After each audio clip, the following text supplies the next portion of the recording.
Olá, gente. A aula de hoje é sobre modelos atômicos, né? Esse tema, evolução dos modelos atômicos, ele não é tão comum no Enem. Apesar de ser um tema bastante cobrado em vestibulares, né, estaduais, no Enem ele não costuma ser tão cobrado, né? No Enem tradicional, no Enem normal. Segundo aplicação e outras modalidades de Enem, talvez venha sendo tenha caído questões do Enem, mas normalmente não é tão importante assim para a prova do Enem. Mas a gente trouxe porque você que vai fazer Enem deve fazer outros vestibulares aí, SSA e vestibulares estaduais. Então a gente vai começar pela a questão da data, né? É importante você estabelecer ou entender a evolução dos modelos atômicos e as datas, né? A data onde cada um foi concebido, né? Cada modelo foi idealizado. Então, a primeira data que a gente tem da evolução do conceito de átomo é lá na Grécia Antiga, né? E já no século XIX, a gente tem o modelo atômico de Dalton, que é o primeiro modelo estudado normalmente no ensino médio. Esse modelo é datado de 1803. Cada livro, cada material que você estuda tem uma data que pode variar, né, alguns anos, mas é em torno de 1803, 5, 8 que foi estudado esse modelo atômico, tá? É o modelo atômico de Dalton, que é chamado bolinha de bilhar. Em seguida, a gente tem o modelo de Thomson, que talvez seja mais cobrado que os outros modelos, tá? Que é o primeiro modelo elétrico, o modelo de Joseph Thomson, 1898, então aí quase 100 anos depois, né? 95 anos depois, foi criado o modelo de Thomson. Em seguida, já aqui há um intervalo de tempo de um modelo para outro é menor, né? 1911, o modelo de Rutherford e em seguida, 2 anos após, o modelo atômico de Bohr. Esses quatro aí são os principais para vestibular, né? Já o modelo quântico, apesar de ser que traz consequências para o modelo atual, é o modelo que é menos cobrado, né? O modelo quântico que não existe aí que existem diferenças com relação ao modelo de Bohr e Rutherford. O modelo de Bohr e Rutherford, em alguns vestibulares, ele chama de modelo Rutherford-Bohr, uma coisa só, que é o caso do SSA. O SSA teve alguns anos anteriores, né, provas anteriores, que trouxe o modelo de Bohr como sendo Bohr-Rutherford, que a mudança de um para outro é pequena, visualmente pequena, mas existe um conceito diferente aí para um e do outro. Então tem as datas aí importantes para você lembrar. Claro que cada livro, cada material que você estuda vai ter uma data que pode mudar, né? 1 ano, 2 anos, dependendo do material. Então, o primeiro modelo atômico estudado no ensino médio é o modelo de John Dalton, tá? Que foi o modelo baseado em ideias lá da Grécia Antiga, dos filósofos Leucipo e Demócrito. Tá?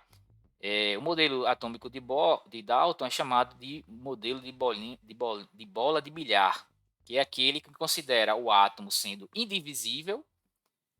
O átomo é uma esfera indivisível, maciça e indestrutível, que não pode se dividir. E a gente sabe que hoje em dia o átomo ele é dividido em partículas subatômicas. Dalton entendia que toda a matéria era formada por pequenas partículas, que é justamente os átomos. Né? Isso aí, até hoje, a gente tem como verdadeiro, mas a questão do indestrutível e indivisível, não. Tá? Então é chamado de modelo atômico de Dalton. Quais são os postulados, né, ou as ideias que a gente traz do John Dalton? Para ele, os átomos são esféricos, maciços e indestrutíveis, indivisíveis. Os átomos de elementos diferentes têm massas diferentes. Átomos de elementos diferentes têm massas diferentes. Os diferentes átomos se combinam em várias proporções, formando novas substâncias. Isso aí é o conceito basicamente de reação química, né? Vou ter reações onde cada molécula vão colidir uma com a outra e vão se combinar em proporções é, diferentes, né? Várias proporções. Tá? Um átomo se combina de um lado com dois átomos do outro lado e vai formar uma nova substância. Esse é o conceito de reação química, que é utilizado até hoje, né? Os átomos não são criados nem destruídos, apenas trocam de parceiros para produzirem novos. Então, também, novamente, a gente tem a questão da reação química. Então, o modelo de Dalton, a gente entende, pelo que ele falou, que algumas ideias são utilizadas até hoje, que é a questão da ideia de reação química. Né? Novas substâncias vão ser formadas, há uma proporção entre a combinação desses átomos. Tá? Então, a ideia de combinação entre átomos é utilizada até hoje. Mas a questão do átomo ser indestrutível, ser indivisível, não. Tá? Então, aí o conceito que Dalton trouxe para a gente utilizar até hoje em dia. Em seguida, a gente tem o primeiro modelo elétrico, que traz o conceito de elétron, que é o modelo atômico de John Dalton. Ou, desculpa, Joseph Thomson. John Dalton não, Joseph Thomson. J. Thomson. Ele propôs que o átomo seria uma espécie de bola gelatinosa, completamente maciça, assim como John Dalton. Joseph Thomson também trouxe o conceito de maciça. Só que o átomo era divisível, então vai ter uma partícula subatômica que é chamada de elétron. Não existia o conceito de próton, né? Só existia o conceito de positivo, onde o positivo se atrai pelo negativo. E a quantidade de positivos é igual à quantidade de negativos. Aí o átomo seria uma espécie eletricamente neutra. A carga total do átomo seria zero, ou seja, o átomo ele é neutro, positivo é igual ao negativo. Esse modelo é chamado de pudim de passes. Tá? Em seguida, a gente dá um pulo, dá um salto aí na questão o átomo sendo a aparência, né, do átomo. Né? Eu vou ter um átomo muito semelhante ao sistema solar. Ele vai ter duas regiões agora. Uma região que é chamada de núcleo. Aqui, ó. Aqui é o modelo, uma imagem que ilustra o modelo de Rutherford. Eu vou ter a região do núcleo, que é essa que tem a bolinha preta aqui, ó, que seria o núcleo. Esse núcleo, ele vai ter próton, que é o positivo, e nêutron. Só que o nêutron não foi, não tem a ideia de nêutron ainda nessa época, né, de Rutherford. Só vai vir um pouco mais tarde. Mas o núcleo é onde tem um próton. Esse próton vai ficar dentro desse núcleo, e o núcleo para a região da eletrosfera, que é essa região que tem essas órbitas elípticas, né, essas bolinhas aqui, ó, maior, que vai ter as bolinhas em vermelho, que são os elétrons. Essa eletrosfera, que é formada por órbitas elípticas, ela vai ser, que é a grande diferença para o modelo de Bohr, ela vai ser elíptica e não circular, como no modelo seguinte. Tá?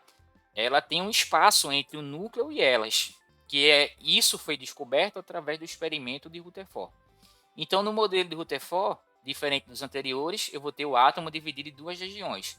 O núcleo, que tem próton, só que o nêutron ainda não vai aparecer aqui. A gente sabe que tem um núcleo que é próton mais nêutron, mas ainda no modelo de Rutherford não existe a ideia de nêutron. É mais na frente. Mas ele tem um próton e vai ter um espaço entre o núcleo e a eletrosfera. Tem um espaço vazio, que é onde o experimento de Rutherford vai provar que o átomo teria duas regiões. Uma região que tem um próton e uma região que tem um elétron. Tá? Então, o átomo ele tem duas regiões. O núcleo do átomo contém toda a massa. Esse núcleo aqui atômico, ele tem toda a massa atômica. E a eletrosfera teria todo o volume atômico. A eletrosfera tem o volume do átomo. O tamanho do átomo é determinado pela eletrosfera. E a massa do átomo é determinada pelo núcleo. Isso foi o que a gente tem de contribuição de Rutherford. Qual foi o experimento que ele realizou para chegar a esse entendimento do modelo atômico de Rutherford? É esse experimento ilustrado aqui. Eu tenho uma fonte de radiação, tá? Um material radioativo. Aqui vai ser emissão alfa. Ela vai ser direcionada para se chocar com uma lâmina de ouro, uma placa de ouro. E ele percebeu que grande parte desse feixe de luz, dessas emissões, elas atravessavam a placa de ouro. Outras se desviavam ou 90 graus ou 180 graus, né? Se desviavam porque atingiam o núcleo atômico. Tá? Então, esse experimento provou que há uma grande região entre o núcleo, uma região vazia, e a eletrosfera. Tá? Essa região vazia aqui é justamente que vai formar o tamanho do átomo. Tá? Esse foi o experimento da lâmina de ouro de Rutherford. E mais tarde a gente chega no modelo de Bohr, que em provas ele é tratado como um modelo de Rutherford-Bohr. A diferença de um para outro é que aqui não vai ter órbitas elípticas, são órbitas circulares. Cada órbita tem um valor de energia, órbita quantizada, né? Aqui tem uma energia, aqui vai ter uma energia 1, aqui vai ter uma energia 2, aqui vai ter uma energia 3. Se um elétron está numa órbita, para ir para outra órbita, ele vai absorver ou liberar energia. Essa é a contribuição do modelo de Bohr. É a questão das órbitas serem circulares, cada órbita tem uma energia, ele nem absorve nem libera se ficar na mesma órbita, mas se ele sair da órbita dele, ele pode absorver, pode liberar. Se ele está numa órbita mais externa, a E3, e quer ir para mais interna, ele libera na forma de fóton. Se ele está numa mais interna, a 2, por exemplo, e quer ir para 3, ele vai ter que absorver, vai ter que pular. Tá certo? Então, o modelo de Bohr é um modelo que utiliza o conceito de quantização, fóton. Tá? É um modelo que você tem que pegar essas palavrinhas-chave aí. Ok? Então, fazendo essa breve revisão do conceito de evolução dos modelos atômicos, a gente chega na questão do Enem 2022. É uma prova recente que trouxe o conceito de modelo atômico de Dalton, trouxe as contribuições de Dalton, como a gente já falou, e mais na frente ele vai perguntar qual é a ideia de Dalton que vai ficar até hoje, que é a ideia lá de reação química, né? A relação em que os átomos vão se combinar e vão formar, em proporções definidas, vão formar novas substâncias. É esse conceito que vai ficar aí para a contribuição de Dalton. Então vamos lá. Questão Enem 2022, em 1808, lá no texto, né, a gente falou em 1803, né? Então tem a diferençazinha de data aí. Dalton publicou, que é o artigo que ele publicou, o trabalho que ele publicou, o livro que ele publicou, no qual continha 5 postulados. Esses postulados são enumerados a seguir. Então, fala dos postulados de Dalton, que a gente falou lá. A matéria é formada por átomos indivisíveis, a gente sabe que não.